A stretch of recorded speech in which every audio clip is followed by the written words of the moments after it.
আম্মা জান হযরত খাদিজাতুল কুবরা রাদিয়াল্লাহু আনহার তরফ থেকে প্রস্তাবটা নিয়ে যাওয়া হলো আমার রাসূলুল্লাহ চাচা আবু তালেবের কাছে যে খাদিজাতুল কুবরা স্বয়ং নিজে আপনার ভাতিজা মুহাম্মদ সাল্লাল্লাহু আলাইহি ওয়াসাল্লামকে বিবাহের প্রস্তাব দিয়েছে।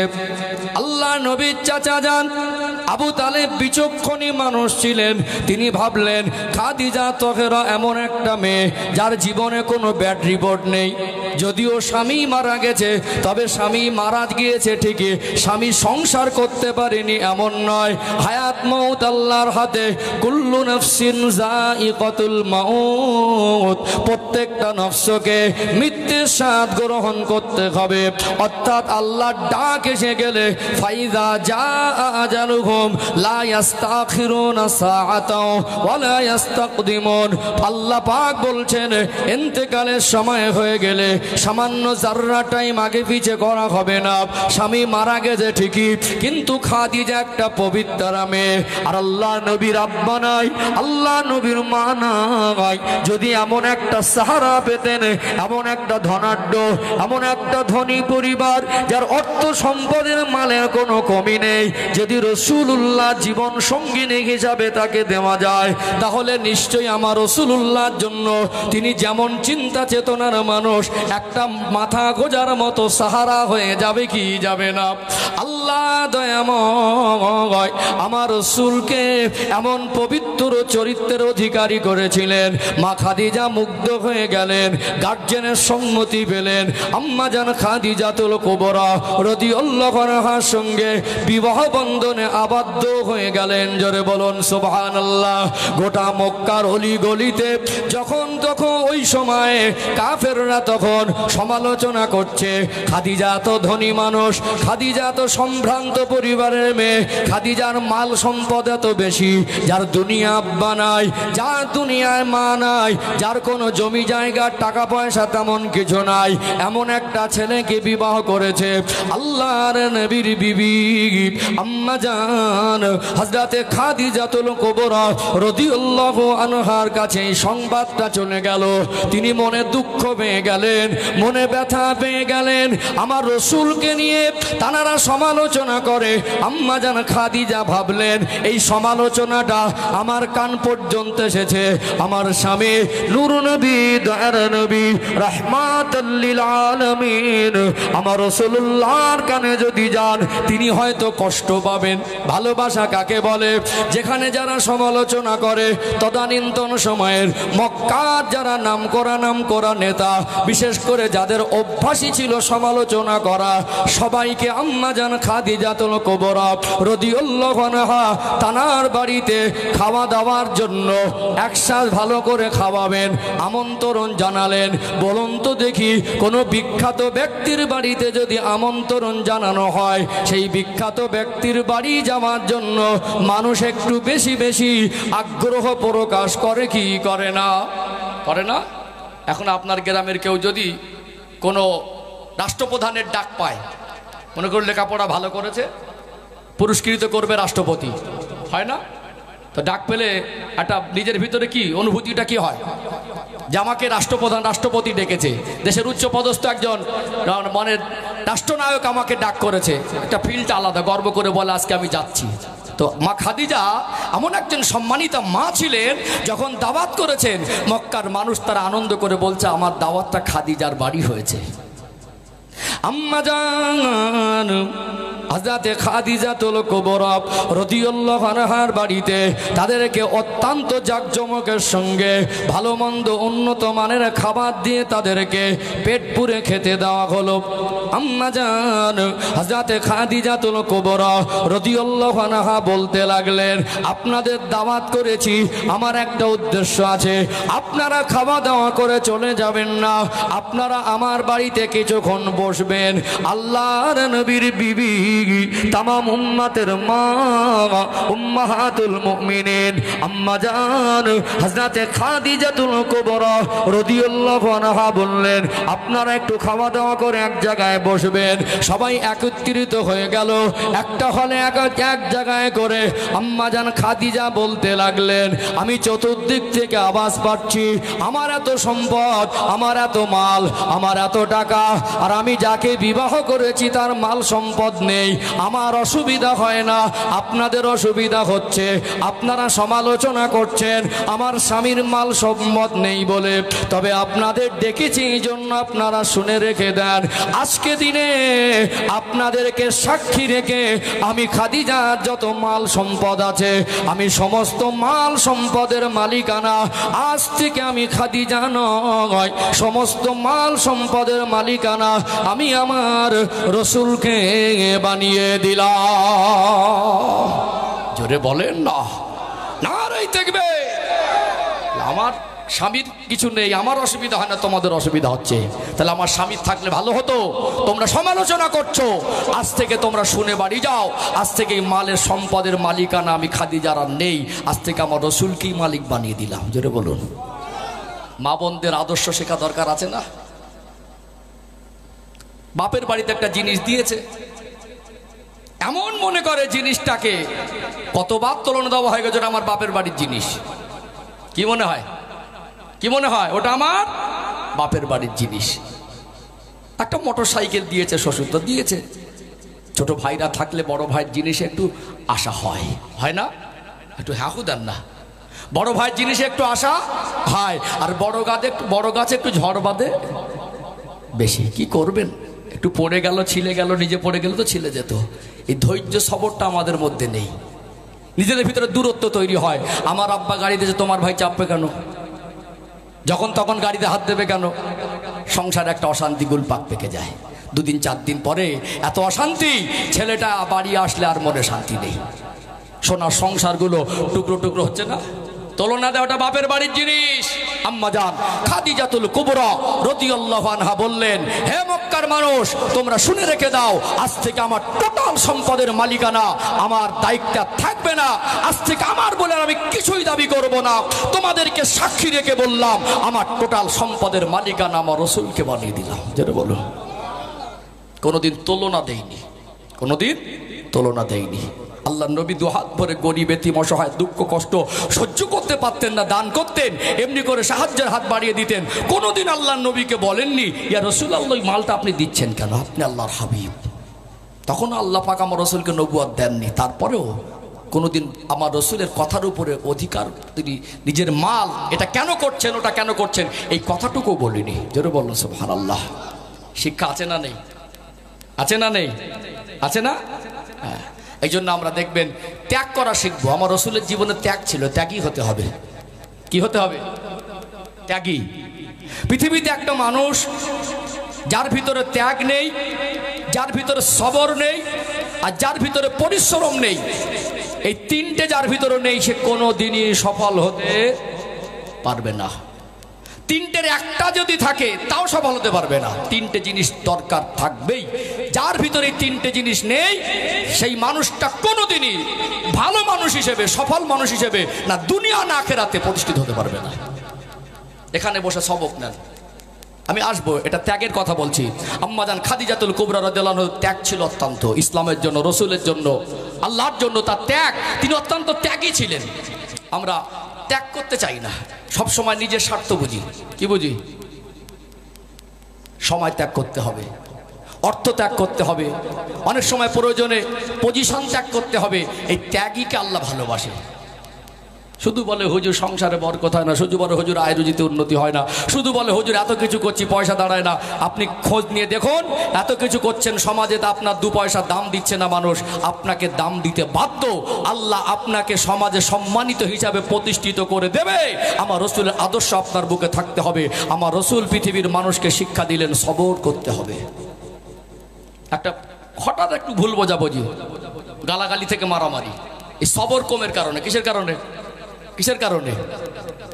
বাড়িতে ভাই ভাই একটু ভুল বোঝাবুঝি, বা বাপ মার সঙ্গে একটু ভুল বোঝাবুঝি, এমন একটা কথা আব্বাকে বলেছে, মাকে বলেছে, জাহান্নামটা ওয়াজিব করে নিয়েছে, জাহান্নামটা অপরিহার্য করে নিয়েছে। ওই কথাটা বলার জন্য জান্নাতটা হারাম হয়ে গেছে। অথচ ওখানে সবর করতো।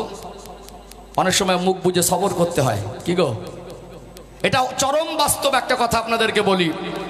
সাংসারিক জীবনটা আমাদের অত্যন্ত আজকে একটা গোটালা পাকি আছে। একটা সময় বিবাহের পরে ছেলেকে বাবা মার কাছেও ভালো হওয়া কঠিন হয়, এটা কিন্তু বাস্তব কথা। অনেক বাবা মা আছেন, ভুল বুঝবেন না। একটা সময় বিবাহের পরে ওই ছেলেটাকে বাবা মার কাছে ভালো হওয়াটা অনেক কঠিন হয়ে যায়। সবর করে যাবেন, দেখবেন একদিন বাবা মা বলতে ভালো হবে, বাধ্য হবে যে ছেলেটা আমার ভালো। আর সবর কম হয়ে কোনো কোনো ক্ষেত্রে আপনি ধৈর্য হারা হয়ে যাবেন। সংসারটা তো আলাদা হবে, বাবা মার সঙ্গে কথা বন্ধ হবে, বরং বদ্ধ হবে, দুনিয়াও আপনার বরকত হবে না, পরে জাহান্নামে হয়ে যাবেন। প্রত্যেকটা ক্ষেত্রে সবর একটা মানুষকে উন্নতির এক একটা ধাপে পৌঁছে দেয়। সবর ছাড়া উন্নতি নয়। আপনার ভিতরে ত্যাগ ছাড়া আপনি উন্নতি করতে পারবেন না, ভালো মানুষ হিসেবে প্রতিষ্ঠিত হতে পারবেন না। আর পরিশ্রমী হতে হবে। কি এখন হট টেম্পারি, কি হট টেম্পারি আছে না? কিছু হলে খুব রেগে যায়। ধৈর্য বলে কিছু নেই। সবর করা শিখুন, পরিশ্রম করুন, আর আল্লাহর জন্য, দিনের জন্য, আখেরাতের জন্য, মানুষের জন্য, ভালোর জন্য ত্যাগ করুন। আল্লাহ আপনার দুনিয়া আখেরাত ভালো করে দেবে। জোরে বলুন। সমাজে যার সম্মান নেই দেখবেন এর ভিতরে তিনটের মধ্যে একটা না একটা কমি আছে, দেখবেন আপনারা। আল্লাহ আমার রসুলের নকশা কদমে রসুলে রেখে যাবার সুন্নাত তরিকায় আমল করার তৌফিক দান করেন। বলেন আল্লাহুম্মা আমিন। ও ভাইজানেরা, সোনার মানিক যুবকেরা, আব্বার মায়েরা, আল্লাহ নবী হুজুর আমার তিনি বিবাহ বন্ধনে আবদ্ধ হয়ে গেলেন। আম্মা জান খাদিজাতুল কুবরা রাদিয়াল্লাহু আনহা আল্লাহ নবীকে এত বেশি ভালোবাসতেন, আল্লাহ নবীকে কোনো কষ্ট দিতেন না। আল্লাহর নবী হুজুর আমার বলতেন, ও হযরতে খাদিজা, কেন জানি আমার মনে হয় একটু নিরালা জায়গায় যাব, একটু নিঝুম জায়গায় যাব। কোথাও গিয়ে যদি একটু নিঝুম জায়গায় একা একা থাকতে পারতাম, আল্লাহ পাক আমার আপনার নবীকে নবুয়ত দেবেন।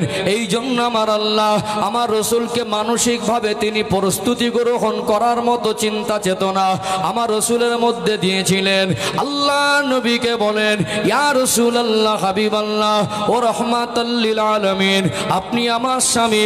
আমি বয়সের বড় হতে পারে, কিন্তু স্বামীর সম্মানটা স্বামীর জায়গায়। আমি স্ত্রী, আপনি আমার স্বামী। আপনার যেটা মন চায় আপনি করুন, আমি খাদিজা আপনাকে বাধা দেব না। আল্লাহ নবী আম্মা জানের থেকে অনুমতি নিয়ে আল্লাহ নবী পায়ে ঘেটে জাবালে নূর গারে খেরাতে আল্লাহ নবী একটা ছোট্ট একটা গুহার মধ্যে ধ্যানে মশগুল থাকতেন। যখন ঘর থেকে বেরিয়ে যেতেন 2 দিন 3 দিন, কোনো সময় বেরিয়ে গিয়ে 5 দিন 7 দিন, 1 সপ্তাহ, 10 দিনেরও অধিক হয়ে যেত, আল্লাহ নবী ঘরে ফিরতেন না, আল্লাহ ধ্যানে মশগুল হয়ে যেতেন। আম্মা জান হযরতে খাদিজাতুল কুবরা রাদিয়াল্লাহু আনহা তিনি জানতেন আল্লাহ নবী তিনি ধ্যানে মশগুল হয়ে থাকেন, আল্লাহ ধ্যানে থাকেন, তিনি নিরালা জায়গায় থাকেন। এই জন্য শুকনো খাবার, একটু খেজুর, একটু পানি, একটু রুটি গুছিয়ে আল্লাহ নবীকে দিতেন। মনে মনে পড়ে যেত 2 দিন 3 দিন হয়ে যাওয়ার পরে যে খাবার পানি দিয়েছিলাম, মনে হয় আমার রাসূলুল্লাহর কাছে অবশিষ্ট আর নেই। তিনি খেয়ে নিয়েছেন, ক্ষুধার্ত অবস্থায় রয়েছেন, খেতে বসতেন, মনে পড়ে যেত আমার রাসূলুল্লাহর কথা। আমার রাসূলুল্লাহর কথা মনে পড়লে ওই খাবারটার গালে ওঠাতেন না, ওই খাবারটা গুটিয়ে মনে মনে করতেন আমি আর আমার নবী এক জায়গায় গিয়ে খাবো। পায়ে ঘেটে ঘেটে প্রায় 4 কিলোমিটারের মতো এতটা রাস্তা। মাজান হযরতে খাদিজাতুল কুবরা রাদিয়াল্লাহু আনহা মেয়ে মানুষ পায়ে ঘেটে যেতেন। ওই পাহাড়ে আজও উঠতে গেলে ওই পাহাড়টা নিজে চোখে দেখেছি। আপনার মতো এই রকম তরতাজা যুবক বয়সের পুরুষ মানুষও ওই পাহাড়ে উঠতে গেলে মিডিলে 2 বার একটু রেস্ট নিলে মনে হয় ভালো হবে। আমার রাসূলুল্লাহর উপরে যেখানে আমার আল্লাহ কোরআনুল কারীমের আয়াত নাজিল নাজিল করেছিলেন সর্বপ্রথম আল্লাহ পাক আমার নবীর উপরে কোরআনুল কারীমের আয়াত নাজিল করেছিলেন ওই গুহার মধ্যে আম্মা জান খাদিজাতুল কুবরা রাদিয়াল্লাহু আনহা খাদ্য নিয়ে পৌঁছে যেতেন জোরে বলুন সুবহানাল্লাহ আরো জোরে বলুন সুবহানাল্লাহ আল্লাহ রাসূলকে ভালোবেসেছেন আল্লাহ রাসূলকে সম্মান করেছেন আল্লাহ রাসূলকে তাজিম করেছেন আল্লাহ পাক এতটা খুশি হয়েছেন আম্মা জান খাদিজাতুল কুবরা রাদিয়াল্লাহু আনহাকে আমার আল্লাহ খুশি হয়ে তিনি নিজে সালাম প্রেরণ করেছে নবী বললেন আল্লাহর আসমানের নিচে জমিনের উপরে খাদিজার মতো আর একটা মহিলা নেই আল্লাহ নবীকে আল্লাহ যখন 40 বছর বয়সে নবুয়ত দিলেন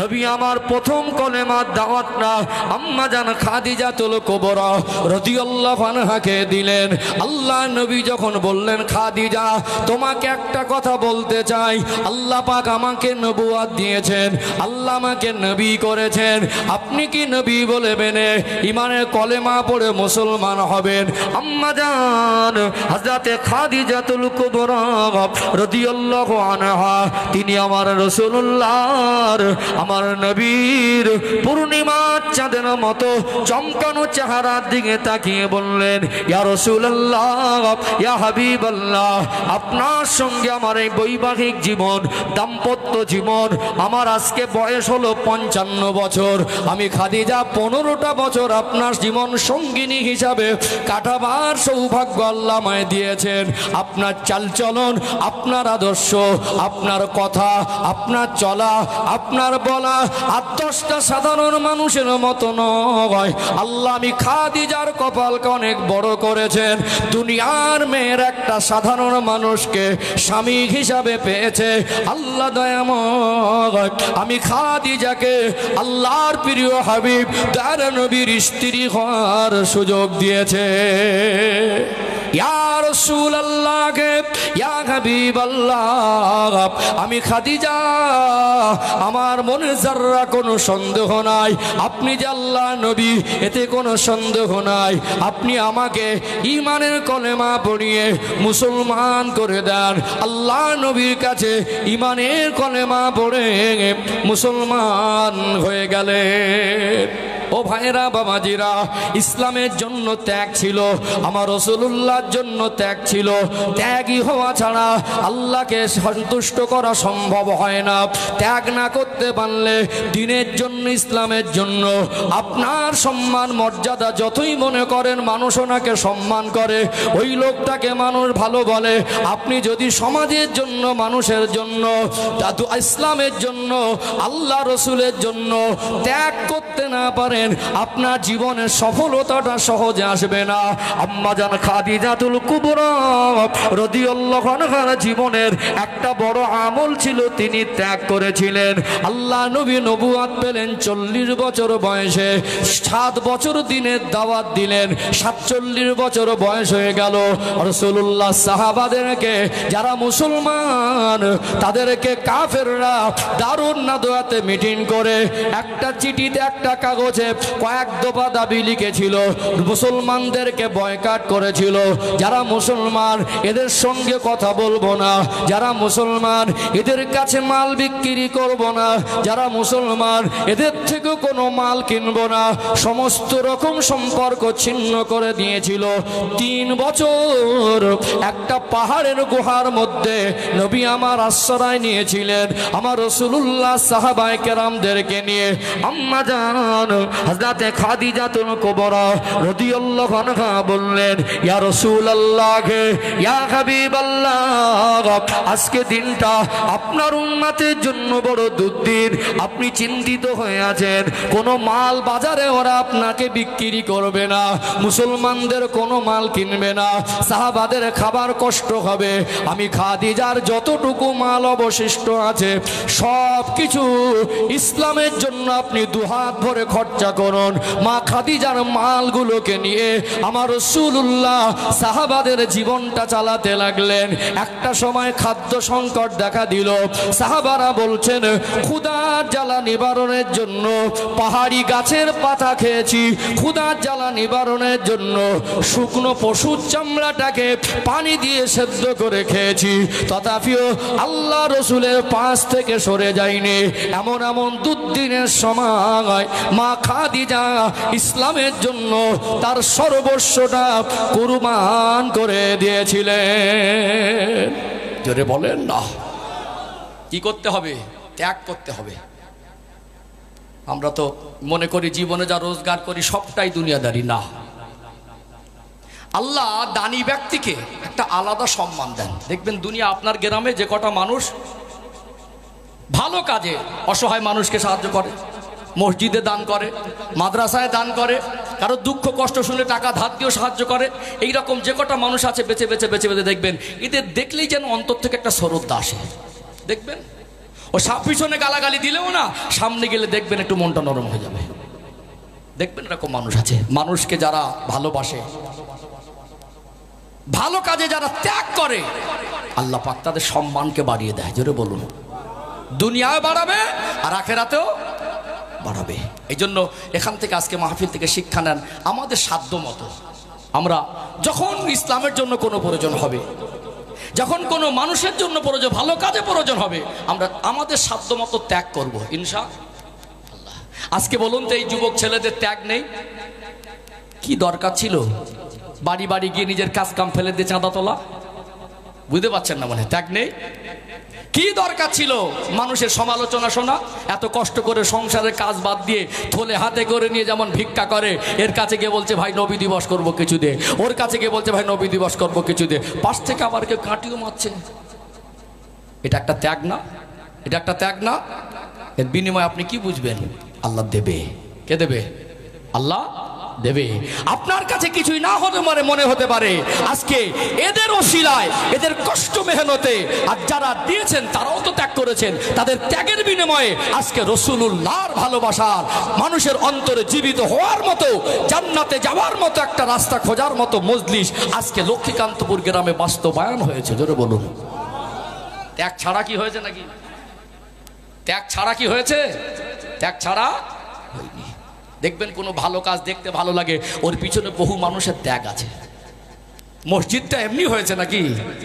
ইসলামের খেদমত এমনি হয়েছে, ইসলাম প্রতিষ্ঠিত এমনি হয়েছে। সাহাবাদের ত্যাগের মাত্রা এত বেশি ছিল, তারা মাল দিয়ে শুধু ত্যাগ করেনি, তাদের সর্বস্ব দিয়ে ত্যাগ করেছেন, জানটা দিয়েও ইসলামের জন্য ত্যাগ স্বীকার করেছেন। এই জান দেওয়াটাকে আল্লাহ শহীদের মর্যাদা দিয়েছে। জোরে বলুন। জোরে হয় না? আর একটু কলিজা ভরে হয় না?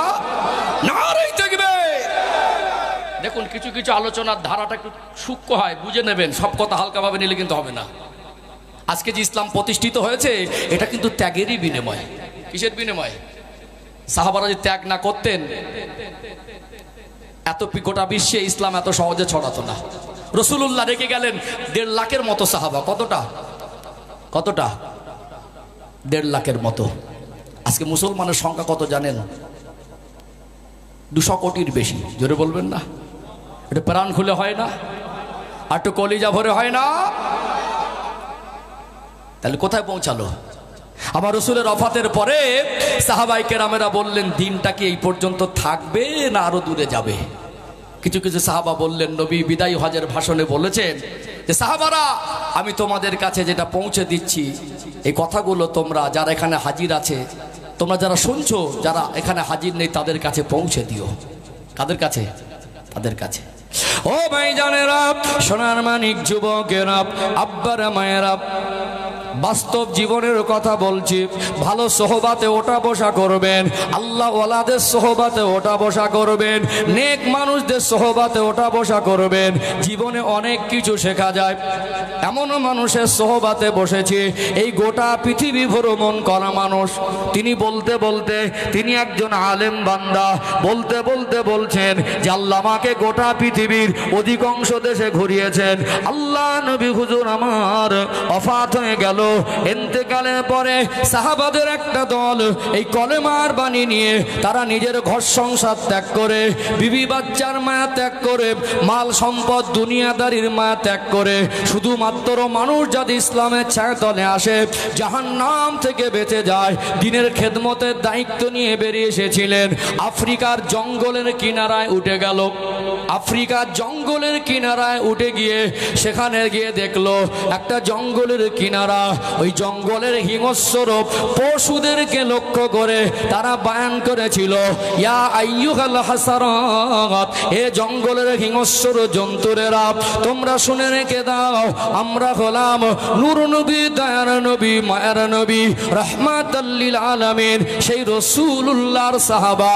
আল্লাহ রসুল যে দায়িত্ব দিয়েছেন ওই দায়িত্বটা পালন করতে আজ কলেমার বাণী নিয়ে চলে এসেছি। জঙ্গলটা তোমাদের বসবাসের জায়গা, জানি না আমাদের ভাষা তোমরা বুঝবে কিনা, তবে এই জায়গায় এসে উঠেছি। বর্তমান এটা আমাদের সাহারা। ইসলামের জন্য এসেছি, আল্লাহর জন্য এসেছি, রাসূলুল্লাহর জন্য এসেছি। তবে তোমরা যদি এরিয়াটা খালি করে না দাও, আমাদের যদি এখানে থাকার অসুবিধা হয়, যাকে যেখানে পাবো সেখানে কতল করব। আমার রাসূলুল্লাহ সাহাবাদের কথার ভিতরে এত আসরাত ছিল। ওই আফ্রিকার জঙ্গলের একটা অংশে ওই জায়গা থেকে পিঁপড়েগুলো তাদের ডিমগুলো গালে করে নিয়ে যায়, ছোট ছোট বাচ্চাগুলোকে হিংস্র পশুগুলো তাদের গালে করে নিয়ে আমার রাসূলুল্লাহ সাহাবাদের বক্তব্য শুনে জঙ্গলের ওই কিনারা জায়গাটা খালি করে দিয়েছিল। জোরে বলেন না। তো একজন খুব বুজুর্গ আলেম মাওলানা ইসমাইল সাহেব, তিনি বলছিলেন, তার বাড়ি গুজরাটে। তো তিনি বলছিলেন যে আমি ঘুরতে ঘুরতে গোটা পৃথিবী ভ্রমণ করেছি, লোক কটা দেশে গেছে আর আমাকে জিজ্ঞেস করে আমি কোন দেশে যাইনি। আল্লাহ আমাকে অগাধ টাকা দিয়েছেন আর আমি গোটা পৃথিবী ঘুরে ঘুরে গেছি। যেখানে যেখানে আল্লাহ নবী রসুলদের পাঠিয়েছিলেন, তিনি তো আলেম মানুষ, যেখানে যেখানে আল্লাহ কোরআনের নবীদের জীবনের ঘটনা, আযাব গজবের ঘটনা বর্ণনা করেছেন, সেই জায়গাগুলো আমি নিজে চোখে চোখে দেখেছি। তো মনে পড়লো সাহাবারা যেখানে বায়ান করেছিলেন জঙ্গলের পশুদের লক্ষ্য করে, সেই জায়গায় একবার যাই। বলছেন 1400 বছর পার হয়ে গেল, আজ ওই জঙ্গলের ওই এরিয়াতে এখন একটা পিঁপড়ে পর্যন্ত দেখা যায় না। যেটা বলবেন না, ত্যাগ ছিল না, ত্যাগ ছিল না। তাহলে এখান থেকে শিক্ষা হবে কি? ত্যাগী। ও ভাই জানেরা, সোনার মানিক যুবকেরা, আব্বারা মায়েরা, আম্মা জান খাদিজাতুল কুবরা রাদিয়াল্লাহু আনহা, তার বয়স হয়ে গেল, আল্লাহ নবীর বয়স তখন 50 বছর, নবুয়তের 10ম বছর। আম্মা জান খাদিজাতুল কুবরা রাদিয়াল্লাহু আনহার ঘরে আল্লাহ নবী তশরীফ রেখেছেন। আম্মা জান খাদিজা আমার রাসূলুল্লাহর পূর্ণিমার চাঁদের মতো চমকানো চেহারার দিকে তাকিয়ে আজ আর চোখের পানি রাখতে পারেন না। আল্লাহর নবী বলেন, ও হযরতে খাদিজা, অমনি করে কেন কাঁদো? তোমার চোখে কেন পানি? ইয়া রাসূলুল্লাহ, ইয়া হাবিবাল্লাহ, আমি খাদিজা, আমার বয়স অনেক বেশি হয়ে গেছে, আমি আপনাকে সেইভাবে সেবা খেদমত করতে পারি নাই। আমার কেন জানি মনে হয় আল্লাহ দয়াময়, আমাকে মনে হয় আর বেশি দিন দুনিয়ায় রাখবেন না। আমার ভয় হয় আল্লাহর প্রিয় হাবিবকে যেভাবে সেবা খেদমত করা দরকার আমি সেইভাবে সেবা খেদমত করতে পারি নাই। আল্লাহর প্রিয় হাবিব যদি অসন্তুষ্ট হয়ে যায়, আমার আল্লাহ নারাজ হয়ে যাবে। ইয়া রাসূলুল্লাহ, ইয়া হাবিবাল্লাহ, আমি খাদিজা যদি আমার খেদমতে কোনো ত্রুটি হয় আপনি বেয়াদবি মাফ করে দেবেন। আমি খাদিজা, আমার মরণের চিন্তা হয়, আমি খাদিজা বেশি দিন বাঁচবো না, চতুর্দিকে আপনার দুশ্মনে ভরা, আপনাকে নিয়ে ভাবি আমি যদি মারা যাই কে আপনার সেবা করবে, কে আপনার দেখভাল করবে? আল্লাহ নবী এত বেশি ভালোবাসতেন, আম্মা জানের চোখের পানি দেখে বলেছিলেন, ও হযরতে খাদিজা, চোখের পানিটা মুছে নাও, অমনি করে কেঁদো না, সব সহ্য করতে পারি খাদিজা, তোমার চোখের পানিটা আমি নবী সহ্য করতে পারি না। আল্লাহ নবীকে বলেন, ইয়া রাসূলুল্লাহ, ইয়া হাবিবাল্লাহ, আমি খাদিজা, আমার বিদায় কয়েকটি দাবি আপনার কাছে। আমি যদি মারা যাই, আমি মারা গেলে আপনি আমার জানাজার ইমাম হয়ে নিজে জানাজাটা পড়াবেন। আপনি আমাকে গোসল করিয়ে যে কাফনের কাপড় দেয়, বাজার থেকে নতুন কাপড় দেবেন না। আপনি আপনার যে পরনার বস্ত্র অতিরিক্ত পুরনো হয়ে গেলে যেটা রেখে দেন, ওই কাপড়গুলো, ওই জুব্বা পিনাহান মোবারকগুলোকে আমি খাদিজা সেলাই করে একটা মহিলার কাফনের যেমন কাপড় দরকার হয়, ওই কাপড়টাকে দিয়ে আমি কাফনের কাপড় তৈরি করে রেখেছি। ইয়া রাসূলুল্লাহ, ইয়া হাবিবাল্লাহ, হুজুর ওই কাপড়টা দিয়ে আপনি আমার কাফন দেবেন। আল্লাহ নবী বলেছিলেন, খাদিজা অমনি করে মন খারাপ করো না, চোখের পানি ফেলো না।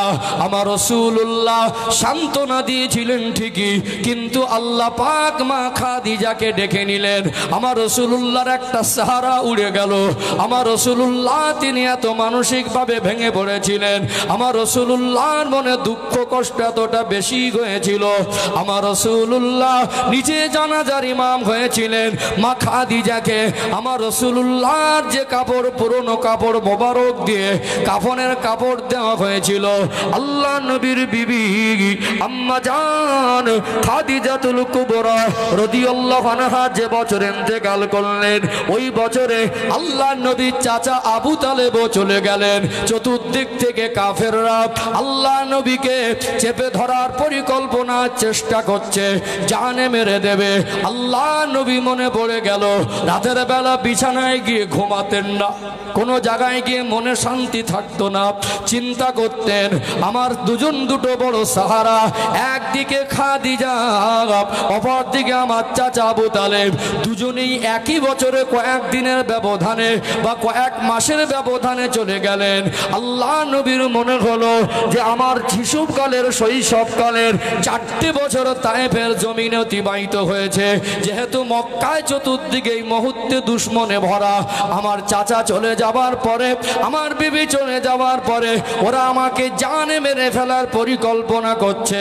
মনে হয় কিছুদিন মক্কার বাইরে গিয়ে কাটালে ভালো হয়। আল্লাহ নবীর পোষ্যপুত্র হযরত যায়েদ ইবনে হারেসা রাদিয়াল্লাহু আনহুকে ডাকলেন, ও হযরত যায়েদ ইবনে হারেসা, বাবা চলো চলো তায়েফের জমিনে কিছুদিন যাব।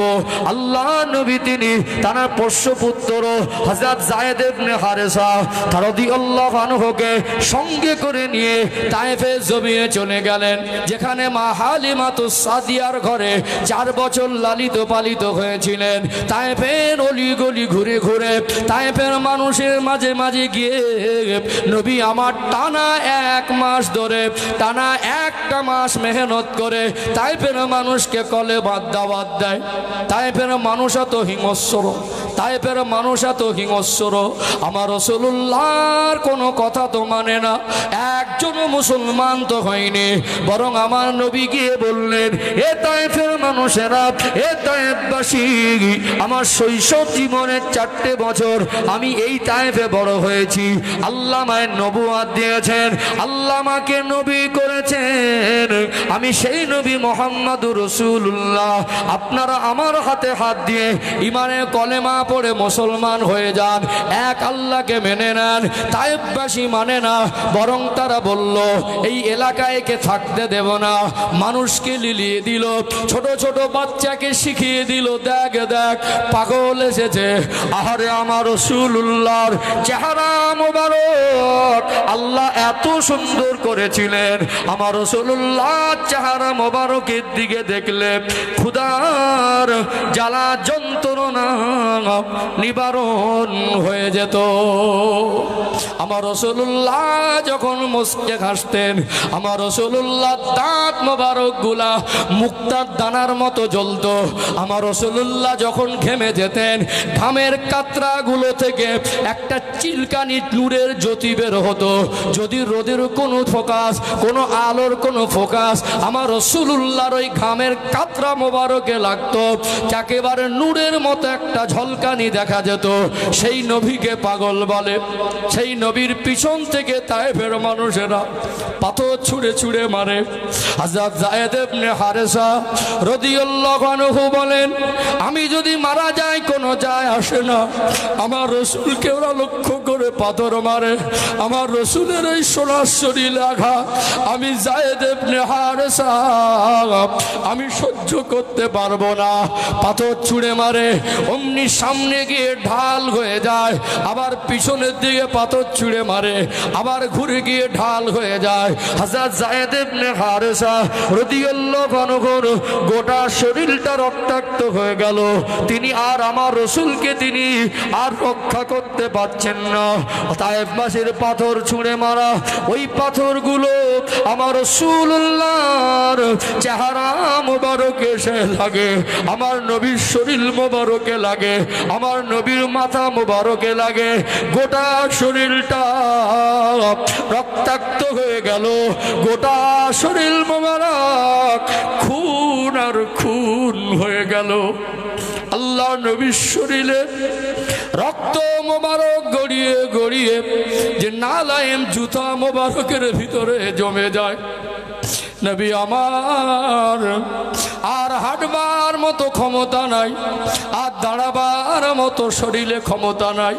যতক্ষণ পেরেছেন ছুটছেন, পিছন থেকে পাথর ছুঁড়ে ছুঁড়ে মারে, যতক্ষণ পেরেছেন ছুটছে, পিছন থেকে পাথর ছুঁড়ে ছুঁড়ে মারে।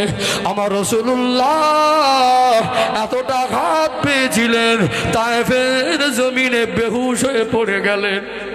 আমার রাসূলের রক্ত মোবারক শরীরের জুব্বা মোবারকের সঙ্গে লেগে লেপ্টে জড়িয়ে গিয়েছে। আমার নবী ওই জায়গায় বেহুশ হয়ে গেলেন। হযরত যায়েদ ইবনে হারেসা রাদিয়াল্লাহু আনহু তিনিও রক্তাক্ত, শরীরে ব্যথা যন্ত্রণা, অমনি করে আমার নবী বেহুশ হওয়ার পরেও নিষ্ঠুররা মার বন্ধ করে না। আমার রাসূলুল্লাহকে কাফেররা তাও মার বন্ধ করে না। আমাদের রাসূলুল্লাহ সাহাবী হযরত যায়েদ ইবনে হারেসা তিনি মনে করলেন আমার রাসূলকে ওরা জানে মেরে দেবে। ওই অবস্থা আমার রাসূলুল্লাহকে খুব কষ্ট করে কোলে ওঠালেন।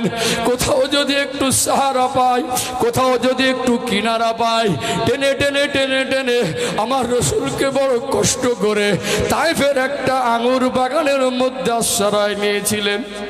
আমার রাসূলুল্লাহর মাথা মোবারক হযরত যায়েদ ইবনে হারেসা রাদিয়াল্লাহু আনহুর কোলের উপরে আমার রাসূলুল্লাহর কপাল মোবারকে ঠোঁট লাগিয়ে চুমা খায়।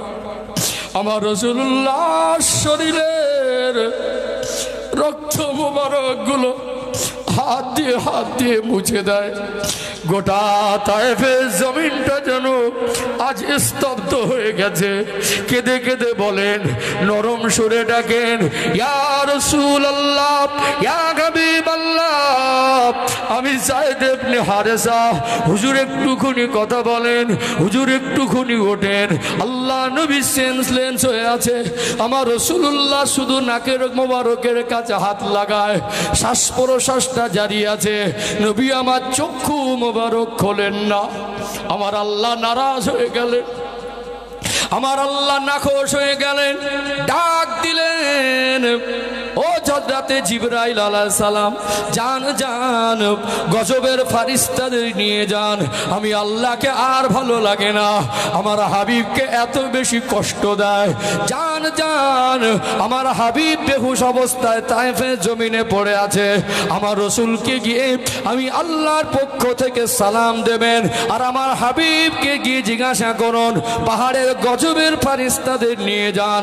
তারা যদি আমার রাসূল যদি একবার অনুমতি দেয়, পাহাড়গুলো তুলে তায়েফবাসীর বংশকে ধ্বংস করে দেন, সব মাটির সঙ্গে মিশিয়ে দেন। আল্লাহর ফারিস্তা হযরত জিবরাইল আলাইহিস সালাম গজবের পাহাড়ের দায়িত্বে থাকা ফারিস্তাদের নিয়ে আসলেন। আমার রাসূলুল্লাহর মাথা মোবারকের কাছে দাঁড়ালেন। আমার রাসূলুল্লাহকে আমার আল্লাহ হুশ মোবারক ইনায়াত করেছিলেন।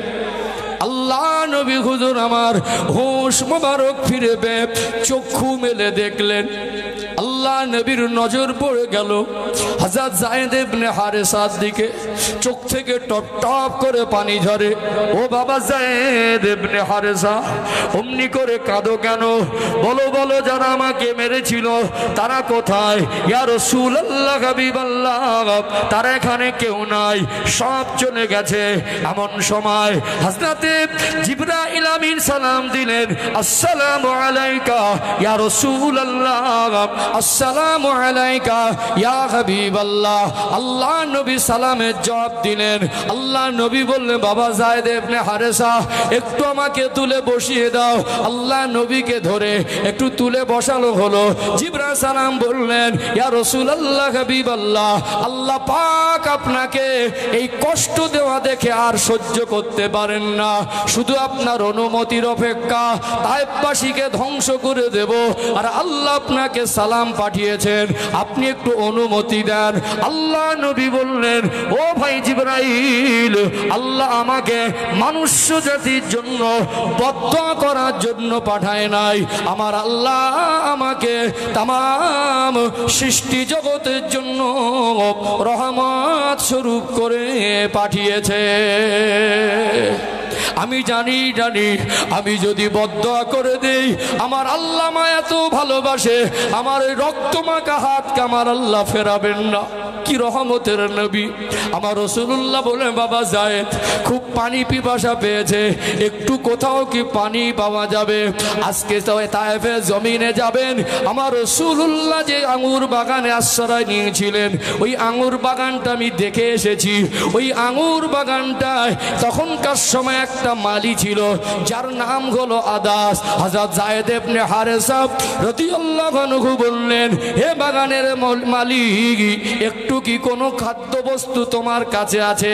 কোনো পানি জাতীয় কি কিছু আছে? কিন্তু পানি ছিল না। ওই আঙ্গুর বাগান থেকে আঙ্গুর নিয়ে আঙ্গুরের রস বের করে আমার রাসূলুল্লাহর খেদমতে যখন দেওয়া হয়েছিল, ওই বাগানের মালিক আদাস নামক ওই ব্যক্তিটা দাঁড়িয়ে দাঁড়িয়ে দেখছিলেন। আমার রাসূলুল্লাহ যখন ডান হাত দিয়ে বিসমিল্লাহির রহমানির রহিম বলে ওই আঙ্গুরের রসটা পান করতে লাগলেন, তখন ওই আদাস নামক বাগানের মালিটা বললেন, এই বাক্য তো হযরত মূসা আলাইহিস সালাম বলতেন, এই বাক্য তো হযরত ইব্রাহিম আলাইহিস সালাম বলতেন, এই বাক্য তো হযরত ঈসা আলাইহিস সালাম বলতেন, এটা তো নবীদের বাক্য। তিনি বুঝতে পারলেন, বিস্তারিত শুনে দেখলেন, ইনি সেই শেষ নবী রহমাতাল লিল আলামিন। তাওরাতের ভবিষ্যৎবাণী সম্পর্কে ওই বাগানের মালিক আদাস নামক ওই ব্যক্তি জানা ছিল। আমার রাসূলুল্লাহর উপরে ঈমান এনে, আল্লাহর উপরে ঈমান এনে ওই বাগানের মালিকটাও মুসলমান হয়ে গিয়েছিলেন। জোরে বলুন সুবহানাল্লাহ। আল্লাহর নবী কি রহমতের নবী। দেখুন সবর কাকে বলে। আমরা কিছু হলে গালি দেই, কিছু হলে প্রতিশোধ নেই, কিছু হলে বদলা নেই। আল্লাহ রসুল যদি শুধু একবার জবান থেকে বলতেন, কিন্তু আল্লাহ নবী বদদুয়া করেন নাই। নবী আমার তিনি জিবরাইল ফারিস্তাকে বললেন, ও ভাই জিবরাইল, আল্লাহ যে আমায় ভালোবাসেন এটাই তো আমার কাছে বড় পাওনা। রক্তমাখা হাত তুললেন, আল্লাহ আপনি আল্লাহ আমার এই রক্তমাখা হাত তুলে আপনার কাছে আমি দোয়া চাই, যারা আমাকে মেরেছে ওরা সত্যিকারে আমি যে নবী চিনতে পারে নাই, আল্লাহ ওদের হেদায়েত দেন। তবে আমি নবীর বিশ্বাস, এরা যদিও হেদায়েত না হয়, একদিন তায়েফের জমিনে কলেমার পতাকা উঠবে। এদের বংশধর, এদের ছেলেরা, এদের পরের জেনারেশন একদিন না একদিন ইসলামের ছায়া তলে আসবে। আমার রাসূলুল্লাহ যদি বদদুয়া করতেন, ধ্বংস হয়ে যেত। আমার নবীর দোয়ার বরকতে আজ তায়েফের জমিনে আমার আল্লাহ ইসলামের আলো ভরপুর করে দিয়েছে। জোরে বলেন না, নারাই তাকবীর, নারাই তাকবীর। সম্মানিত ভাইরা, সবর খুব বড় আমল। আল্লাহ পাক কোরআন শরীফে বলেন, ইন্নাল্লাহা মা'আস সাবিরিন, সবরকারীর সঙ্গে আমি আল্লাহ থাকি। ধৈর্য ধরবেন। সবর কা ফল मीठा होता है, सबर का फल मीठा होता है। তোমাকে নিয়ে চক্রান্ত করছে, হিকমাতে কাজ করো, বুদ্ধি খাটাও, ঝগড়া ঝামেলা যেও না, বিচার আল্লাহ করবে। কে করবে? বিচার আল্লাহ করবে। সবরকারীকে কে ভালোবাসে?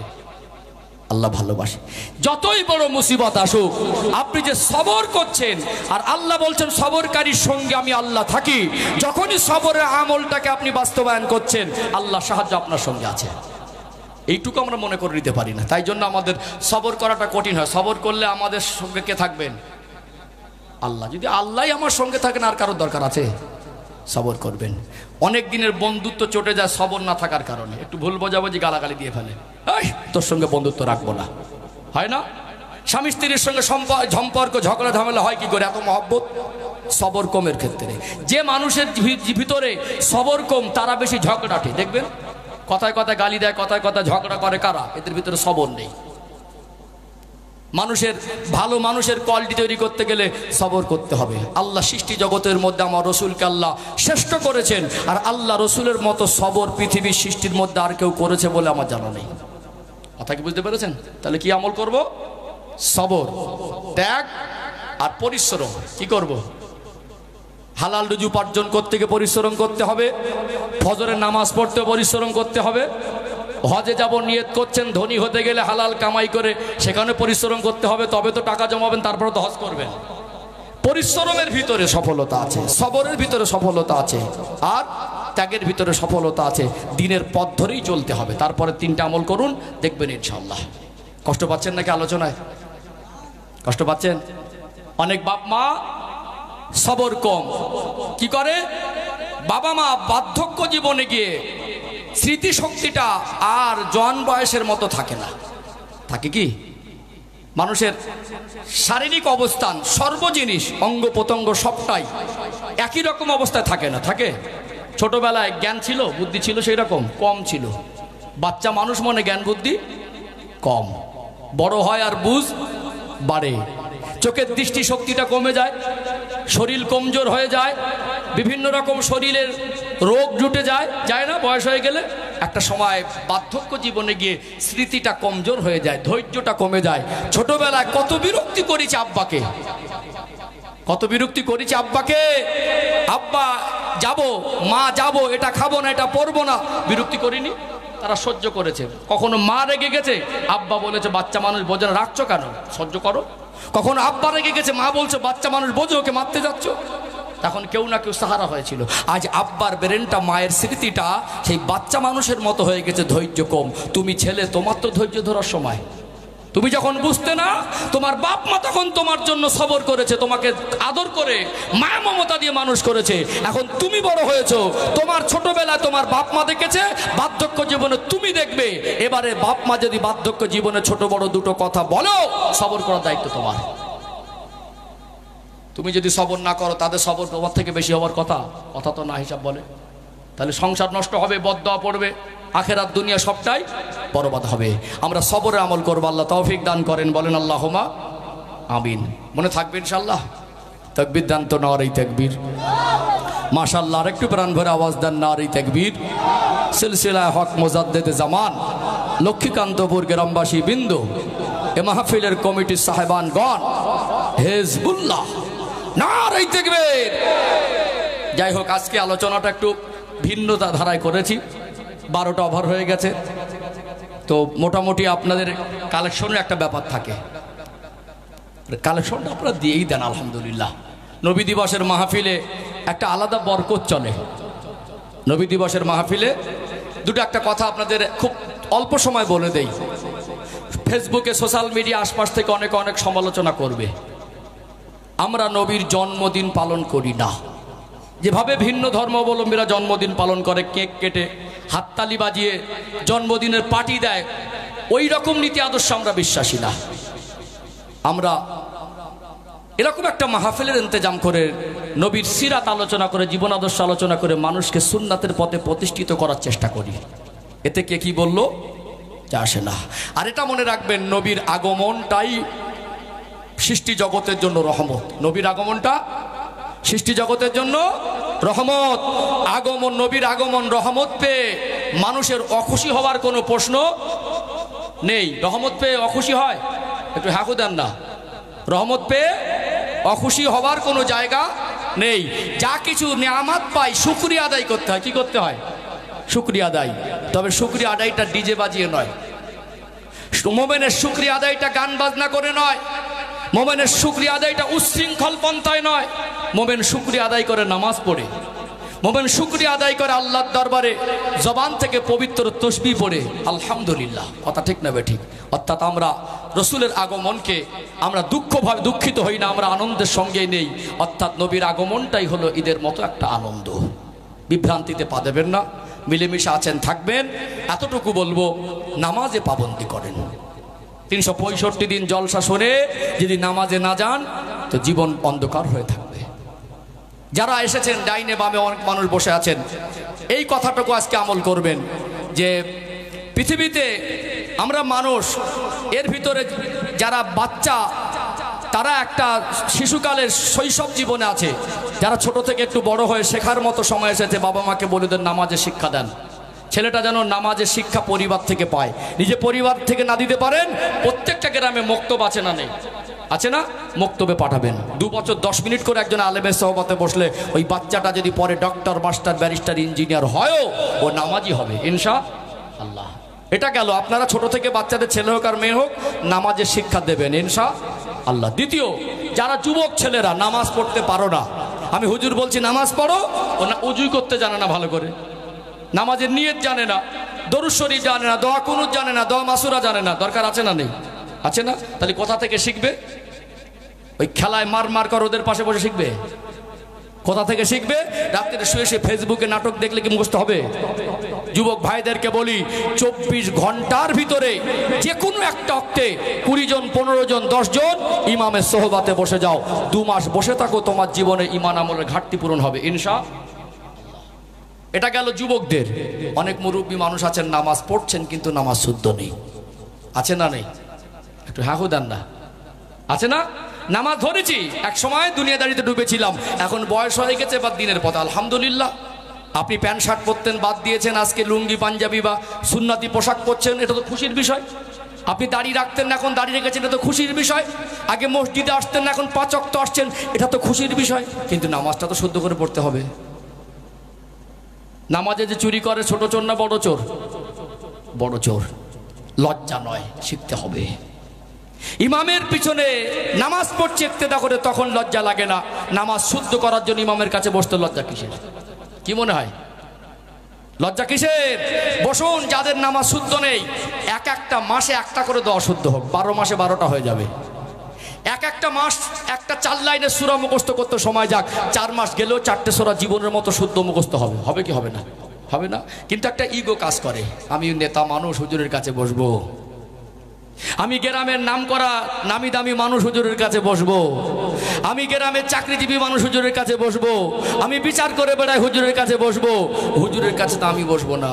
এই ইগো কাজ করে না? মনে রাখবেন, ওয়াতাসিমু বিহাবলিল্লাহি জামিআ ওয়ালা তাফাররাকু। আল্লাহ বলছেন তোমরা একে অপরে বিচ্ছিন্ন হয়ে যেও না, আমি আল্লাহ রশ্মিকে মজবুত করে ধরো। সর্বসময় আমাদেরকে ঐক্যবদ্ধ হয়ে থাকতে হবে।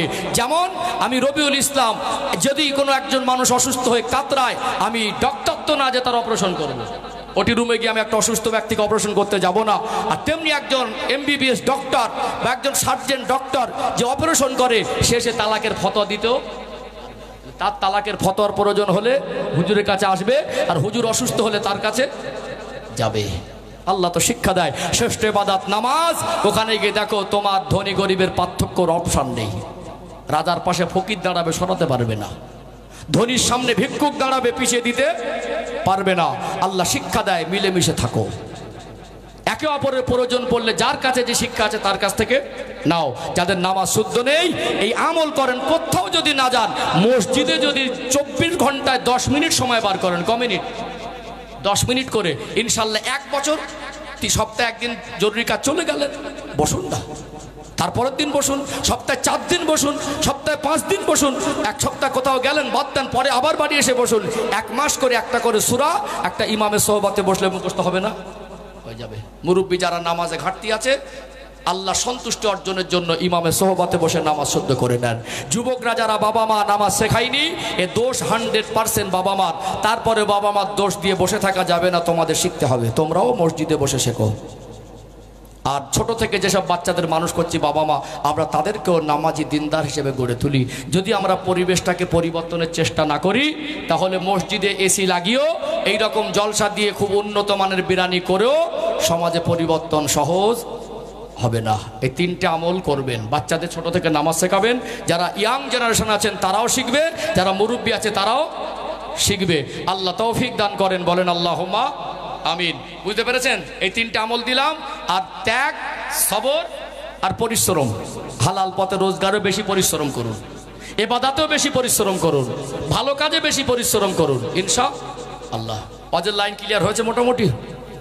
আল্লাহ যদি তৌফিক দেয় তা আবারও কোনো দিন দেখা হবে। ভাষায়, ভঙ্গিতে, কথায়, শব্দ চয়নে, আলোচনায় কষ্ট পেলে ক্ষমার নজরে দেখবেন। বিশেষ করে যে সমস্ত মা বোনেরা দূর দূরান্ত থেকে ঘরে বসে, সাইটে বসে আমার আওয়াজ শুনেছেন, স্বামীর সেবা করবেন, স্বামীকে সম্মান করবেন। কি করবেন? স্বামীর সেবা করবেন, স্বামীকে সম্মান করবেন। সাংসারিক জীবন আল্লাহ সুখ শান্তি দেবে। মা বোনদেরকে বলি, ঘরে নামাজ পড়েন, মোবাইলের নেশা যতটা কমিয়ে দেওয়া যায়, ঘরে একটু কোরআন তেলাওয়াতের আমল করেন, আল্লাহ রহমত বরকত দেবে ইনশাআল্লাহ। তো এই মাহফিলটা প্রত্যেক বছর হয়, আবার হবে তো ইনশাআল্লাহ নাকি? ইনশাআল্লাহ। রাজি আছি তো? কিয়ামত পর্যন্ত হোক আমরা আশা করি, বলেন ইনশাআল্লাহ। হাত তোলেন তো সবাই, তোলেন, হাত তোলেন, তাকবীর দেন, নারায়ে তাকবীর, নারায়ে তাকবীর।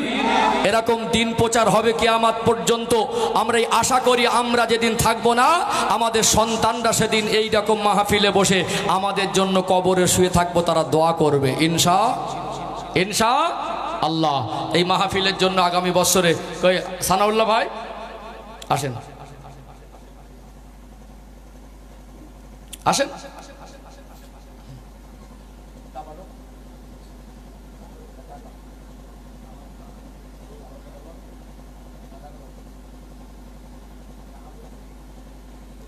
দেখুন, 365 দিনে 1 বছর। জীবনে এমন সময় হয় 1 সপ্তাহ অসুস্থ হয়ে বিছানা শুয়ে থাকি। জীবনে এমন সময় হয় 1 সপ্তাহ কষ্ট করে একটা রোগে সেই চিকিৎসা করতে গিয়ে 1 সপ্তাহ টাকাও বেরিয়ে যায়। নবী বলেছেন, যে ব্যক্তি দান করে আল্লাহ তার মালে বরকত দেয়, আল্লাহ তার সম্মান বাড়িয়ে দেয়। আল্লাহ ওই ব্যক্তির দান সাদগার ওসিলায় বিপদ আপদ থেকে হেফাজত করেন। দোয়া করবো, আল্লাহ আমি মুসাফির হালাতে আছি, আমি তো অযোগ্য, গোনার পাহাড়। আমার সঙ্গে একজন যোগ্য ইমাম সাহেব আছেন, এত দিনদার পরেশগার মানুষ, মুরব্বী বাবাজিরা, দাদুর বয়সী মানুষ আছেন, বাচ্চারা আছেন। আর সবাই মিলে দোয়া করব, আল্লাহ যে উদ্দেশ্য করে দেবেন তাদের উদ্দেশ্য যেন কবুল করেন। তো 4 দিনের যদি রোজের দাম হয় 500 করে, তো 2000 টাকা। মনে করবেন যে 4 দিন কষ্ট করব, ঘামের কাতরা যদি একটা পড়ে, ওই ঘামের কাতরাটাও আল্লাহর দরবারে কিয়ামতের দিন সাক্ষী দেবে। আল্লাহ ইসলামের জন্য একটা রোজগার করতে গিয়ে, ইসলামের জন্য ব্যয় করার নিয়তে যে কামাই করছিল, ওই ঘামের কাতরা আমি সাক্ষী আছি, ও আপনারই জন্য দিনের পথে ব্যয় করার জন্য ওই মানুষটা পরিশ্রম করছিল। ওই ঘামের কাতরাকে আল্লাহ হাসরের ময়দানে সাক্ষী বানাবে ইনশাআল্লাহ। এর ভিতরে আমি 10টা মানুষের কাছে 2000 করে টাকা চাইবো। 10 জন কি করে হবে, ঘাবড়ানোর কোনো ব্যাপার নেই। আমি বলবো, একজন তৈরি হন, দ্বিতীয়জন আল্লাহর পক্ষ থেকে আল্লাহ রাজি থাকলে তৈরি হবে, তৃতীয়জন তৈরি হলে চতুর্থজন তৈরি হবে। আমরা চেষ্টা করলে কিছুই ক্ষমতা নেই। আল্লাহ যদি রহম হয়, আর আল্লাহ যদি আমাদের অর্থ, কষ্ট, মেহনতের পয়সা তার প্রিয় হাবিবের আলোচনার মজলিসে এরকম মাহফিলে কবুল করেন, তো ইনশাআল্লাহ এটা আমাদের সৌভাগ্য হবে। আমি বলবো, ছোট বড় যে যা দেবেন, 1 টাকা 20 টাকা সবই নেবো, তবে একটু ধৈর্য ধারণ করেন, একটু লাইন ধরে সিস্টেমে নিলে সুবিধা হবে। দান কোনোদিন ছোট হয় না। এই মাহফিলে এতগুলো মানুষ এসেছেন, একটা মানুষ প্রথমে একটু হাত তুলে বলেন, আমি 2000 টাকা দেবো। একজন। আব্দুল ফারহান ভাই কোথায়? ও আমার বাবু তো, এসো। এই দেখেন, এক তো মানে হুজুরদেরও মেহমানদারি হয়, আমাদের ফারহান বাবু, আল্লাহ বড় করুক। এই মাহফিলের দানের সূচনাটা আল্লাহ এর হাত দিয়ে করালো। খুশি না বেজার? কি গো, কাপড়ের পকেট হয় না। বান্দার চোখে, বান্দার হিসাবে 2000 টাকা কমে যাচ্ছে, মাইনাস হচ্ছে। আল্লাহ বলে, বান্দা আমি কোন দিক থেকে দেবো বুঝতে পারবি না। অর্থাৎ আমাদের এ ফারহান বাবু 2500 টাকা দেবে, 2000 আশা করেছিলাম প্রথমে, আল্লাহ আরো বরকত দিলেন, উদার মনে বলেন 2500 টাকা। খুশি না বেজার? তাকবীর দেন তো, নারে তাকবীর। হলো না, এখন ঝমালে হবে না, একটু সাথ দিতে হবে, আমার ক্লান্ত শরীর একটু এই সময় খুব প্রচণ্ড চাপের মধ্যে আছি। আরেকটু আওয়াজ দেন নারে তাকবীর। সবাই মিলে একটু প্রাণ খুলে আওয়াজ দেন নারে তাকবীর। আমাদের ফারহান বাবু 2500 টাকা, জোরে বলেন মারহাবা। সবাই মিলে বলেন মারহাবা, আরো চিল্লে বলেন মারহাবা। আমাদের ফারহান বাবু বলুন জিন্দাবাদ, আব্বা আম্মা বলুন জিন্দাবাদ। মায় মুরব্বিকে আল্লাহ জান্নাত নসিব করে দেন, বলেন আল্লাহুম্মা আমিন। আল্লাহ দান কবুল করেন।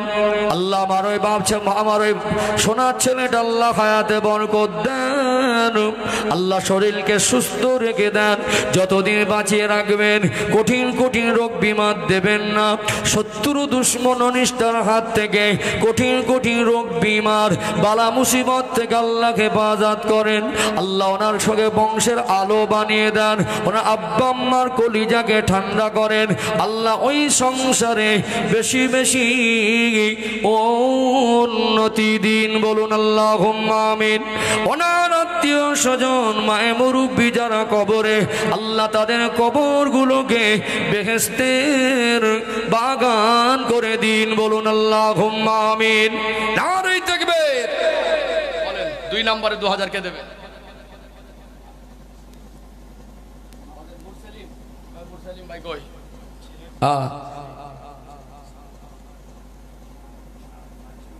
আমাদের মুরসালিম ভাই 3500। লক্ষ্মীকান্তপুরটা একটু ব্যতিক্রম, বুঝলেন? এখানে আমি তো কয়েক বছরে আমাকে দিয়ে দান তোলান, আমি দেখি মানে আবেগ ভালোবাসাটা একটু আলাদা মাত্রা। আল্লাহ যেন এই বরকতটাকে জারি রাখেন, আল্লাহ পরিবেশটাকে আল্লাহ কবুল করেন, বলেন আল্লাহুম্মা আমিন। আমাদের ভাই সামনে বসে আছেন, উনি বলছেন আমি একা 3500 দেবো, খুশি না বেজার? একটু জোরে জোরে আওয়াজ দেন তো, নারে তাকবীর। আওয়াজটা একটু জোর হবে না? সবাই মিলে একটু আওয়াজ দেন না, নারে তাকবীর। আর একটু জোরে দেন না, নারে তাকবীর। আমাদের ভাই 3500 দেবেন, জোরে বলেন মারহাবা, নারে তাকবীর। আল্লাহ কবুল করেন, কবুল করেন। মনের কামনা দিদারে কাবা শরীফ, মদিনা শরীফ সচক্ষে না দেখিয়ে মওত দেবেন না। আল্লাহ বান্দার মনের খবর আপনি জানেন, যে আশা করে দিয়েছেন, যে নিয়ত করে দিয়েছেন, আল্লাহ পাক মনের আশাকে পূরণ করে দিন।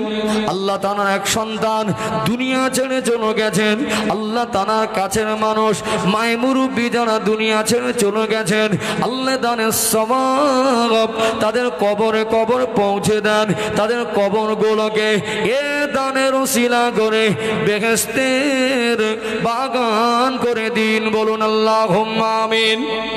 মাশাআল্লাহ মাশাআল্লাহ। 3 নম্বরে আমাদের তৌহিদ ভাই বিদেশে আছে, ভিন্ন রাজ্যে, হ্যাঁ লাইভ দেখছেন।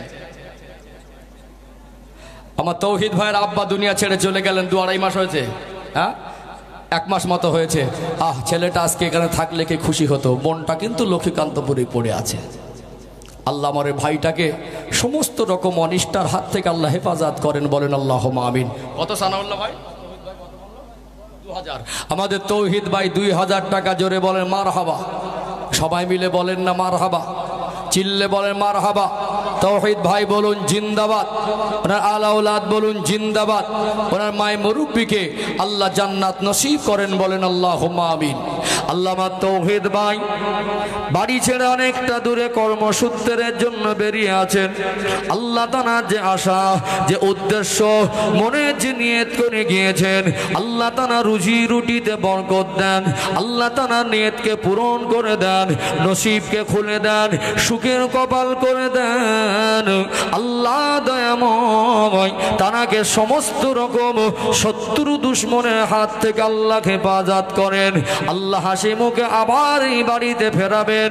আল্লাহ তানার কাছের মানুষ দুনিয়া ছেড়ে চলে গেলেন, আল্লাহ সন্তানের দানের ওসিলায় আল্লাহ তানার আত্মীয় মায় মুরব্বিদের জীবনের গুনাহ মাফ করে দিন।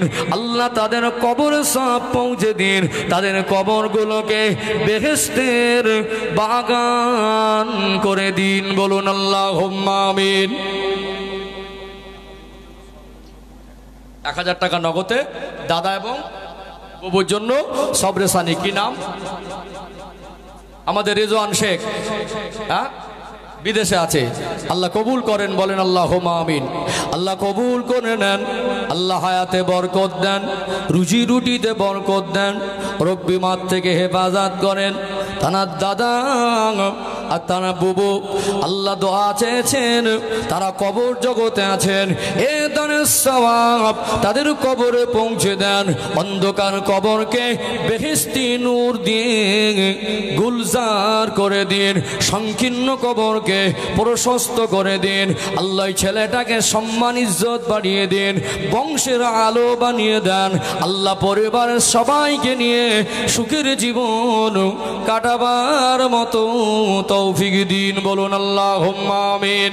নারে তাকবীর। মাশাআল্লাহ মাশাআল্লাহ। গোপন দান 2000 টাকা। কি হবে? কটা হয়েছে? 2000 টাকা কটা? ক নাম্বার হয়েছে? আমাদের আফসার ভাই কই? হাত তোলেন দেখি একটু, মুখটা একটু ভালো করে তোলেন, দাঁড়ান একটু দেখি। মাশাআল্লাহ মাশাআল্লাহ। এই দেখেন আমাদের আফসার ভাই 4000 নাকি? হ্যাঁ, আমাদের আফসার ভাই বলছেন 4000 টাকা দেবো। খুশি তো? কারা কারা খুশি একটু দু হাত তুলে দেখান না, একটু তোলেন। হ্যাঁ মাশাআল্লাহ। আমরা খুশি না? আল্লাহও খুশি, আল্লাহও খুশি। আর তার সাথে গোপন দান একজন 500 টাকা। আমার আফসার ভাই বলুন জিন্দাবাদ, জোরে বলেন জিন্দাবাদ, সবাই মিলে বলেন জিন্দাবাদ। 4000 টাকা দেবেন, জোরে বলেন মারহাবা, জোরে বলেন না মারহাবা। নারে তাকবীর, নারে তাকবীর, নারে তাকবীর, নারে তাকবীর। দাতাগণ বলুন জিন্দাবাদ। আমাদের আফসার ভাই বলুন জিন্দাবাদ। 4000 টাকা দেবেন, বলুন মারহাবা। আল্লাহ কবুল করেন, বলেন আল্লাহুম্মা আমিন। একজন গোপন দান 500 টাকা, আল্লাহ কবুল করেন, বলেন আল্লাহুম্মা আমিন। আল্লাহ কবুল করে নেন। আল্লাহ আমার আফসার ভাইয়ের হায়াতে বরকত দেন। আল্লাহ যে নিয়ত করে দিয়েছেন, মনের নিয়তকে পূরণ করে দেন। ছেলে মেয়ে বিবি বাচ্চা পরিবার নিয়ে হেসে খেলে সুখের জীবন কাটাবার মতো তৌফিক দিন। আল্লাহ যতদিন বাঁচিয়ে রাখবেন, রোগ বিমার দেবেন না। আল্লাহ রাস্তাঘাটে জন্য বিপদ আপদ দেবেন না। আল্লাহ দানের বরকতে আল্লাহ পাক তারা মায় মুরব্বীদের কবরে কবরে সব পৌঁছে দিয়ে তাদের কবরগুলো বেহেশতের বাগান করে দিন। হাসরের ময়দানে যেদিন মানুষ পানি পানি করে পেরেশান হয়ে যাবে, আমার রাসূলুল্লাহর খাতের হাউজে কাউসারের পানি যেন নসিব হয়, বলুন আল্লাহুম্মা আমিন। নারে তাকবীর। দু ভাই মিলে 2500 করে 5000। মাশাআল্লাহ, নারে তাকবীর। বাবু বিদেশে আছে আর নাইম এখানে আছে। এই তো আমাদের নাইম ভাই, মাশাআল্লাহ। দুই ভাই মিলে 5000 টাকা, জোরে বলেন মারহাবা। আওয়াজটা একটু কমে যাচ্ছে, খিদে লেগেছে নাকি? একটু আওয়াজ দেন না, মারহাবা।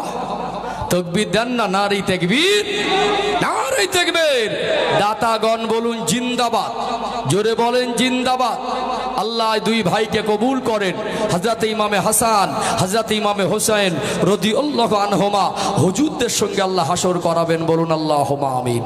আল্লাহ এনাদের নসিবকে খুলে দেন। আল্লাহ রোগ বিমার থেকে হেফাজত করেন। আল্লাহ রুজি রোজগারে বরকত দেন। আল্লাহদের সংসারে শান্তি দেন। আল্লাহ উন্নতির দরজা খুলে দেন, বলেন আল্লাহুম্মা আমিন। মাশাআল্লাহ মাশাআল্লাহ। গফফার শেখ আব্বাজান এবং দুটো বাবুর জন্য দোয়া চেয়েছেন। গফফার শেখ নাকি? আব্দুল গফফার হলে শুদ্ধ হয়। তো আমাদের আব্দুল গফফার ভাই কত কত বললেন? 3000 টাকা। মাশাআল্লাহ, নারে তাকবীর। আমি ভাবছিলাম বর্ষাকাল, এমনি মানুষের কাজ কামের একটু টান টান ভাব, 2000 বলে আবার টাপচাপ হয়, কিন্তু 2000 খুব কম। তার থেকে 2.5, 3, 5, 4 আলহামদুলিল্লাহ, এটা আপনাদের উদারতা। আজকে ত্যাগের ওয়াজি হয়েছে, আজকে ত্যাগের কথাই বলেছি। আল্লাহ এই ত্যাগের বিনিময়ে আল্লাহ দুনিয়া সম্মান দেন। আল্লাহ কবর জগতে যারা চলে গেছেন মাই মুরব্বী, তাদের শান্তি দেন। আল্লাহ আখেরাতে সম্মানের জীবন দেবেন, বলুন ইনশাআল্লাহ। একটু আওয়াজ দেন না, নারে তাকবীর। আমাদের আব্দুল গফফার ভাই বলুন জিন্দাবাদ, জোরে বলেন না জিন্দাবাদ। নারে নারাই তাকবীর। আল্লাহ কবুল করে নেন।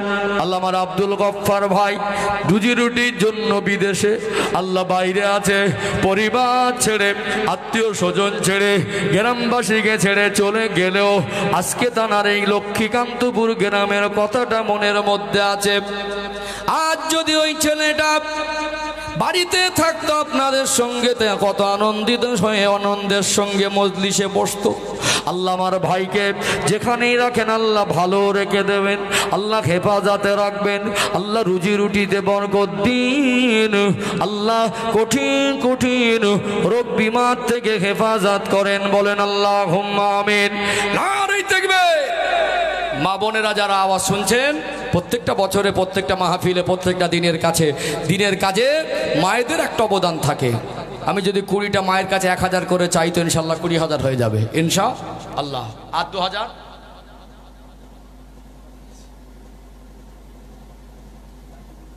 আমাদের রাকিবুল ভাই 2000 কই? রাকিবুল ভাই কই? ও বিদেশে আছে আমাদের রাকিবুল ভাই 2000 টাকা আল্লাহ কবুল করেন। বলেন আল্লাহুম্মা আমিন।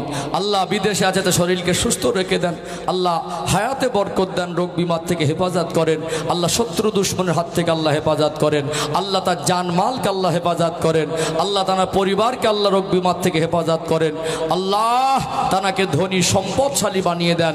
বলেন আল্লাহুম্মা আমিন। বলেন আর 2000 টাকা কে দেবেন? নূর আলম কই? নূর আলম ভাই আছে এখানে নাকি? মধ্যে নূর আলম ভাই কই? কমিটির ছেলে হয়তো তাবারকের ওখানে আছে নাকি? আছে নূর আলম ভাই? থাকেন তো একটু হাত তোলেন দেখি। তাবারকের ওখানে আছে। যাই হোক, আমাদের নূর আলম ভাই 2000 টাকা আমাদের এই কমিটির সদস্য। মাশাআল্লাহ, নারে তাকবীর, নারে তাকবীর। নূর আলম ভাই বলুন জিন্দাবাদ। 2000 টাকা দেবেন, জোরে বলেন মারহাবা, নারে তাকবীর। ঘাবড়াচ্ছেন, এখন 2000 টাকা চাইলে সবাই দিতে পারে। মোবাইলের রিচার্জ আনলিমিটেড ইন্টারনেট প্যাকেজ মারলে এখন কত? 350। কত? আমাদের যুবকদের 350 না হলে হয় না। কোম্পানি আবার চালাকি করে 28 দিনে মাস করেছে, মানে 12 মাসকে টেনে কাজটা করে ওটাকে 13 মাসে হিসাবে দাঁড়িয়েছে। কটা? এই 12 দুগুণে 24 কেটে নিচ্ছে।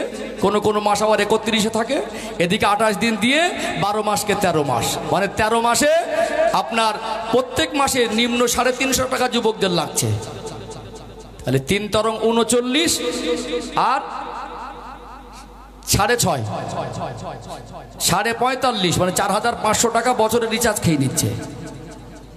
মোবাইলে রিচার্জ যদি বাৎসরিক 4500 টাকা যায়, তো নবীর মাহফিলে নবীর মহব্বতে 2000 টাকা ত্যাগ করতে কেন পারবো না? এটা তো সোজা হিসেব। কি মনে হয়? হ্যাঁ, তো যখন রিচার্জ হয়ে যায় বলে না তো রিচার্জ করতে পারবো না, থাক পড়ে 1 মাস 2 মাস। আর নবীর মহব্বতের জন্য, দিনের জন্য, ইসলামের জন্য, মাই মুরব্বীদের নাজাতের জন্য, দিন প্রচারের জন্য, মানুষকে ভালো কাজে উদ্বুদ্ধ করার জন্য, গ্রামের মাই মুরব্বীদের সবরেশানির জন্য 2000 টাকা যদি দিনের জন্য চাওয়া হয়, পারবো না কি করে বলবেন? মনকে বলুন পারবো। এক্ষুনি তো দিতে হচ্ছে না, 1 বছর বাকি দিয়ে দেবেন ইনশাল্লাহ। মনটা বড় করেন। বলেন আর কে দেবেন 2000 টাকা? আফরাজ 2000 অসুস্থ। কোথায় আমার আফরাজ ভাই? এখানে গ্রামে বাড়ি নাকি? আমার আফরাজ ভাই নানা আছে, আফরাজ অসুস্থ, 2000 টাকা দেবেন। একটু আওয়াজ দেন না, নারে তাকবীর। জোরে জোরে হয় না নারে তাকবীর? দাতাগণ বলুন জিন্দাবাদ। আল্লাহ কবুল করেন। বলেন আল্লাহুম্মা আমিন। সকলে একটু হাত তোলেন তো, আল্লাহুম্মা আমিন। রব্বানা যালামনা আনফুসানা ওয়া ইল্লাম তাগফির লানা ওয়া তারহামনা লানাকুনান্না মিনাল খাসিরিন। আল্লাহ আপনি সব কিছু দেখছেন। আল্লাহ গ্রামে আপনার কিছু নেক বান্দা বান্দি আছে। আল্লাহ সংসারের অভাব অনাটন একদিকে, কেউ বা 3000, 4000, 3500, 2000, 2000 করে দিলেন, 1500 যে যা দিলেন, আল্লাহ পাক এনাদের সকলের দান কবুল ও মঞ্জুর করে নিন। আল্লাহ এনাদের মধ্যে যারা অসুস্থ আছেন, শেফায়ে আজিলা কামিলা মুস্তামিলা নসিব করে দিন। আল্লাহ দানীদের মধ্যে যারা ঋণী আছে, ঋণ পরিশোধ করার তৌফিক দেন। আল্লাহদের বোনটা বড় উদার, ইসলামের জন্য এরা প্রথম ফার্স্ট লাইনে ব্যয় করার জন্য প্রস্তুত হয়। আল্লাহদেরকে ধনী বানিয়ে দেন, আল্লাহদের রুজি রুটির দরজা বরকত দিয়ে আল্লাহ ভরিয়ে দেন। আল্লাহরা যদি ধনী হয়, এরা যদি সম্পদশালী হয়, ইসলামের অনেক উপকার হবে। আল্লাহ যারা পয়সা রুজি রুটির জন্য গ্রাম ছেড়ে ভিন্ন রাজ্যে ভিন্ন দেশে আছে, আল্লাহ তাদেরকে আপনি হেফাজত করেন। আল্লাহ যারা দান করেছেন, অনেকে সন্তান হারাপ, অনেকে মা খারাপ, অনেকে আব্বা খারাপ, অনেকে দাদু দাদিকে হারিয়েছেন। আল্লাহ কষ্ট মেহনতের পয়সার বিনিময়ে যে সওয়াব তাদের রুহে রুহে রুহে রুহে পৌঁছে দিন। আল্লাহ তাদের কবর জগৎটাকে আল্লাহ শান্তির জায়গা বানিয়ে দিন। তাদেরকে মাগফিরাত করে তাদের কবরগুলোকে বেহেশতের বাগান করে দিন। আল্লাহ ভালো কাজকে কবুল করে আমার রাসূলুল্লাহ শাফাআত সুপারিশটুকু নসিব করে দেবে। লা ইলাহা ইল্লাল্লাহ মুহাম্মাদুর রাসূলুল্লাহ।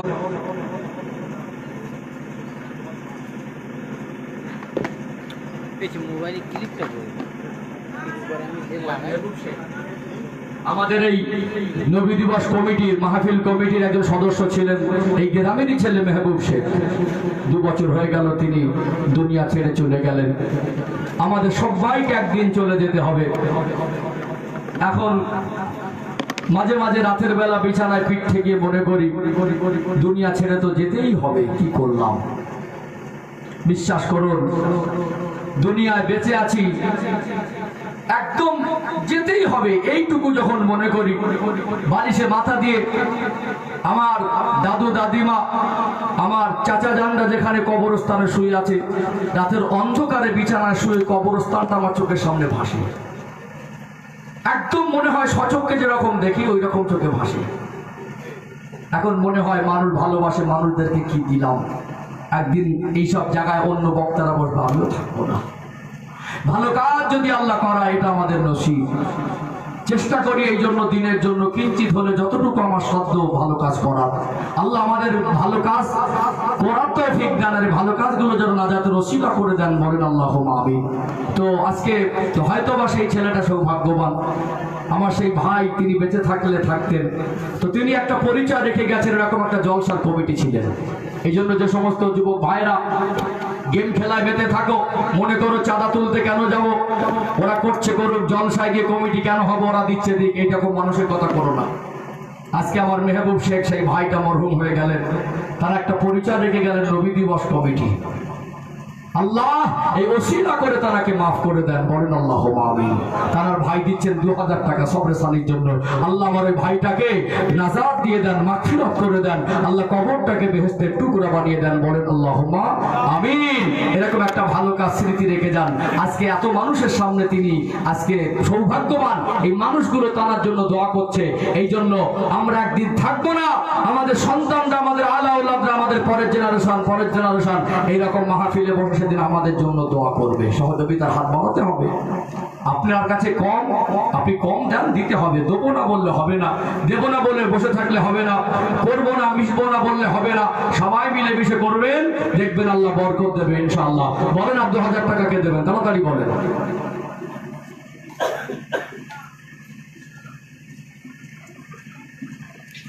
দেখেন এরকম বৌমা আজকে দিনে পাওয়াটাও স্বপ্নের।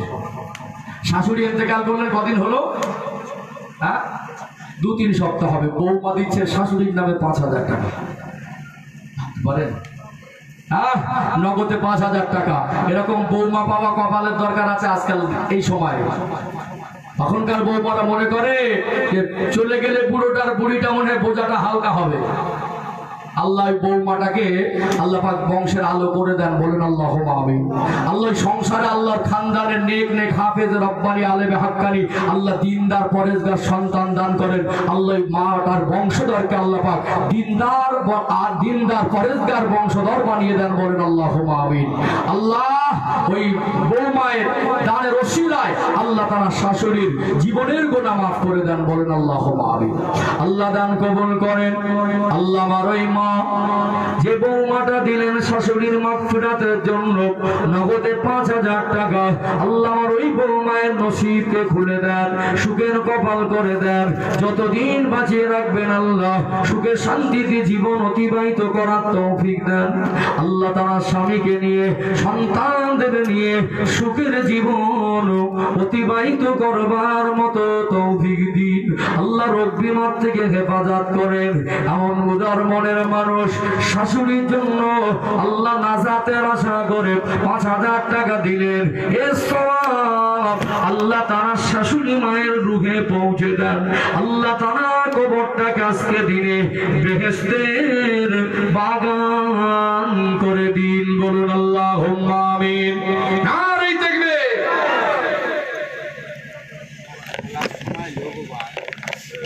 আমাদের উসমান গনি ভাই আছে এখানে, দাদা বুবু আর আব্বাজানের সবরেসানির জন্য 5,001 টাকা আমাদের উসমান গনি ভাই, আমার রাসূলুল্লাহ জামাতা জিল্লুর আইন হযরত উসমান গনি রাদিয়াল্লাহু আনহু, তার লকব ছিল জিল্লুর আইন। আমার রাসূলুল্লাহ একটা মেয়ের সঙ্গে বিবাহ দিলেন, ওই মেয়েটা ওয়াফাতের পরে আবার একটা মেয়ের সঙ্গে বিবাহ দিলেন। ইসলামের জন্য তার অনেক উদারতা, ইসলামের জন্য অনেক বেশি ত্যাগ। নামের সঙ্গে একটা কাজেরও কিছুটা আসারাত থাকে। নামটা উসমান গনি আমাদের ভাই, তিনি বলছেন 5,001 টাকা। একটু খুশির মনে আওয়াজ দেন তো নারী তাকবীর, জোরে জোরে দেন না নারী তাকবীর। আমাদের উসমান গনি ভাই বলুন জিন্দাবাদ, জোরে বলুন।